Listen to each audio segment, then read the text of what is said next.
Assalamualaikum warahmatullahi wabarakatuh. Kami dari kelompok 2 ingin mempresentasikan hasil dari kerja kami, yaitu larutan penyangga.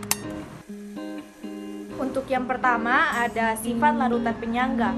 Sifat larutan penyangga terbagi menjadi 6 bagian. Yang pertama adalah dapat mempertahankan pH meskipun ditambah sedikit asam kuat dan basa kuat. Yang kedua, pengenceran pada larutan penyangga tidak merubah pH. Yang ketiga, semakin banyak jumlah mol, semakin kuat dalam mempertahankan pH. Yang keempat, pada suhu tetap, nilai Ka selalu tetap. Yang kelima, H+ sama dengan A per G.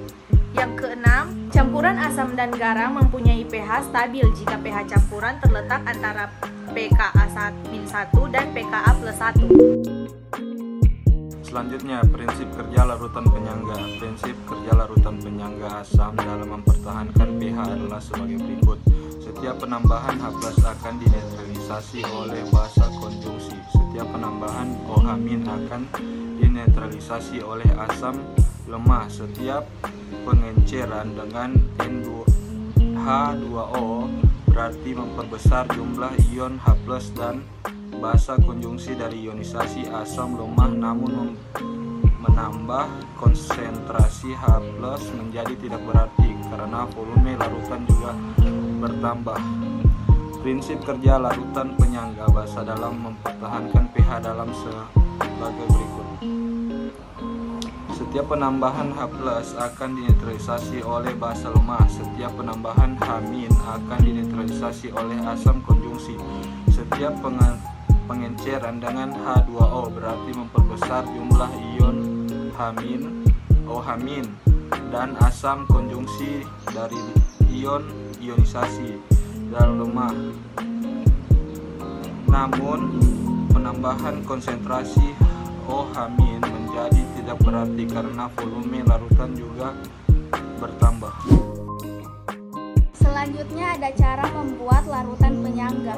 Pembuatan larutan penyangga terbagi atas 2.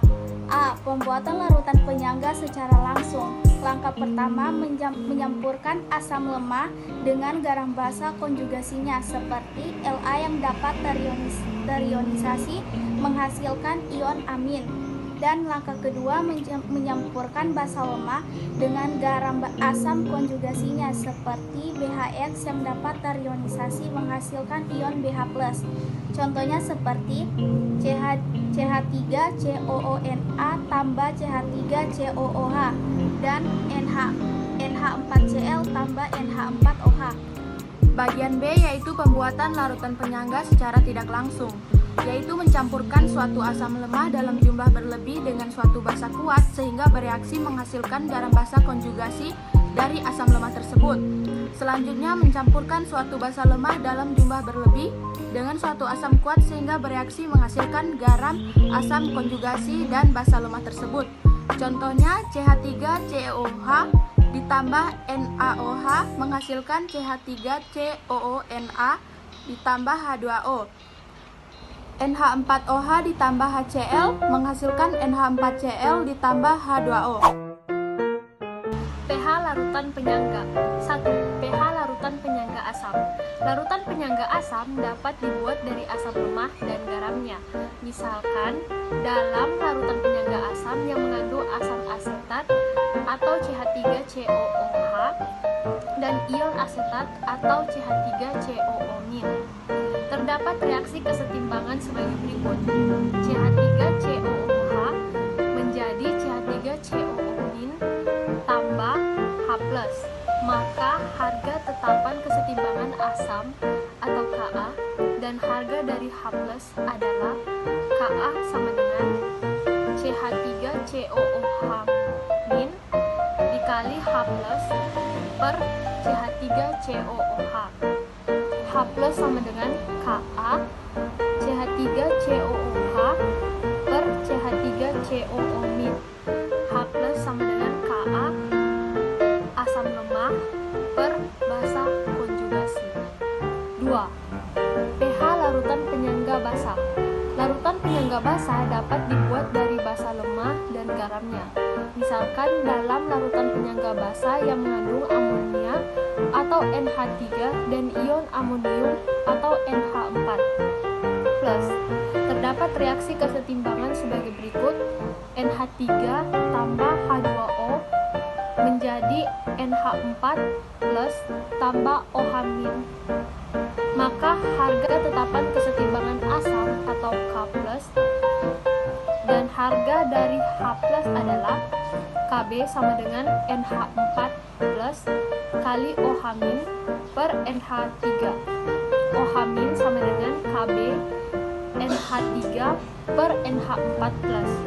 H+ sama dengan Kb basa lemah per asam konjugasi.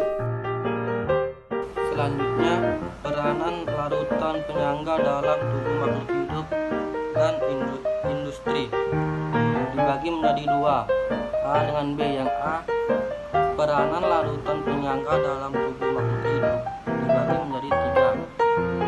Yang pertama, menjaga tingkat keasaman pada tubuh. Yang kedua, menetralisir zat asam atau basa yang masuk ke dalam tubuh.